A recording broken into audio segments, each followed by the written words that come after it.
All right, let's jump right into this explainer of Elias VMDD Thorne's phenomenal novel, The Cartography of Vanishing, Mapping the Self. We're looking at a story that, honestly, is going to completely rewire how you think about the spaces we occupy, both physically and, mentally. The book starts us off with this quote found scribbled in the margins of some unknown surveyor's notebook. "The self is a room everyone agrees to call a house." Right away, this challenges our entire perception of identity, and it sets up the profound psychological core of the whole story. It forces us to ask a pretty tough question right out of the gate, right? Are we actually living in the full architecture of who we are, or are we just existing in this single, agreed-upon room and kind of pretending it's the whole house? Just imagine sitting down for your morning coffee, right? And your shadow is already there, practically reading the newspaper. It's already made its peace with Tuesday. This is the exact magical realism anomaly that kicks off the journey of our protagonist, Aurelio Voss. It's such a brilliant hook. And the crazy thing is, what does Aurelio do? Well, he doesn't panic. No. Instead, he just makes a clinical little note of it in his files. Part 1, the discontinuities, mapping the glitches.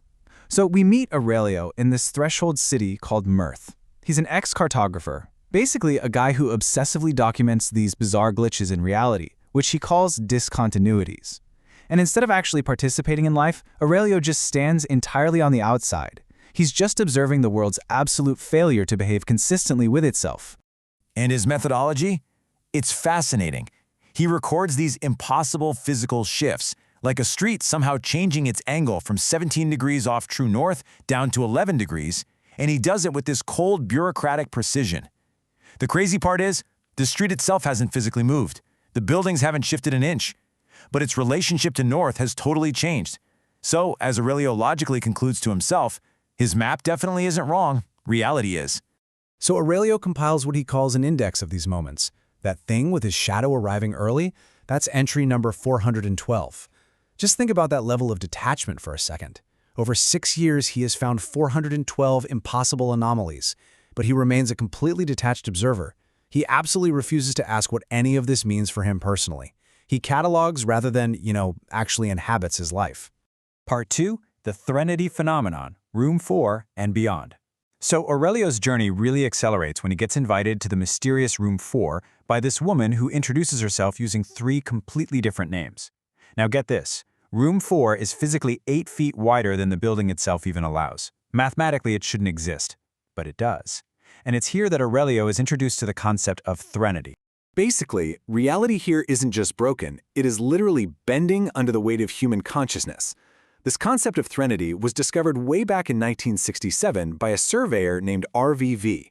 He actually noticed that a specific hill in the Antemoro Range was moving, like physically moving, just because someone was paying such close attention to it. Essentially, human attention, if it's intense and consistent enough, actually creates a personal gravitational field. Aurelio is then brought to a hidden location right on that very hill, a place called the Threnody Institute. And here he meets this team of highly unique cartographers who are mapping the invisible architectures of human experience. It's wild. You've got Kale mapping time instead of space, Souza mapping memory distortion, Mauro tracing the physical afterimages of violence left on city streets, and then there's Vera, who literally maps the cartographers themselves. They bring Aurelio in and show him this massive, multi-temporal map of the city. And then they drop this absolute paradigm-shifting truth on him. Meurthe isn't just drifting randomly. The entire city is systematically rotating around him, around Aurelio. For 6 years, he thought he was just sitting back watching these anomalies, but in reality, his intense, hyper-focused attention on finding these glitches created a massive gravitational pull. He is literally the axis of the city's rotation. Which brings us to part 3, the interior map, mapping the self. As you can imagine, this revelation forces a massive reckoning for Aurelio. He finally realizes that his whole obsession with cataloging external anomalies, it was actually just a defense mechanism. It was his way of avoiding mapping his own internal trauma. Because, well, as he himself had actually theorized earlier, if a map reflects the psychological state of the mapper, then to fix the city, he has to fix himself. So he takes his tools and turns them inward to create an interior map, using this really brave new methodology. Instead of measuring streets, he's entering his own memories. But there's a vital rule here. He has to find the memory exactly as it happened. He can't reconstruct it based on what he wants to believe. He has to let the actual territory of his mind correct his preconceived data. It's honestly just an incredible lesson in how to face our own suppressed truths. By revisiting his memories honestly, Aurelio discovers a massive blind spot. He learns that all this time, while he was so busy watching the anomalies, the people of the city were actually watching him. Like, in one memory, he finally notices his ex-wife, Sera, just standing there on the street corner watching him measure a lane. He was never this solitary observer looking in from the outside. He was always a part of the community, just totally blind to his own impact. Part 4. The False Datum. Corrupted Foundations. Now, as Aurelio maps his past, he uncovers the historical and political metaphor lying right at the heart of both his life and the city of Meurthe. And this brings us to a really critical cartographic concept, one that explains exactly what is going so wrong with the city's geography. At the core of this is the concept of the false datum. Think of it like this. If a map's very first measurement, its datum, is corrupted, then every single measurement that comes after it might make perfect sense relative to each other, but the whole thing will be completely disconnected from reality. And Meurthe's original map, it was an authorized map, dictated by a governing authority that was actively trying to erase parts of history. Meaning, the entire city has been desperately trying to correct toward its true position ever since. We get this brilliant, almost Dostoevskian parallel here. Just as the government erased an entire street of witnesses from the public record, Aurelio's own father systematically destroyed institutional files. So the city rotates to find true north, and Aurelio obsessively documents glitches to find consistency. They are both just reacting to a foundational erasure of truth. It's exactly like his colleague Meurthe tells him. The city drew you to its wound. Aurelio didn't just stumble into Meurthe by accident, not at all. His deep, subconscious need to somehow fix an erased past aligned absolutely perfectly with the city's desperate need to remember itself. The observer and the observed, they were a perfect match. Which brings us to our final chapter, Part 5, Correction and Revision, Mapping the Center. The climax of all this centers on Aurelio, finally confronting this blank, door-sized rectangle that he's left completely unmapped on his apartment wall for 3 whole years. It's the one single space he protected from data, mostly because he was just too terrified to look into it.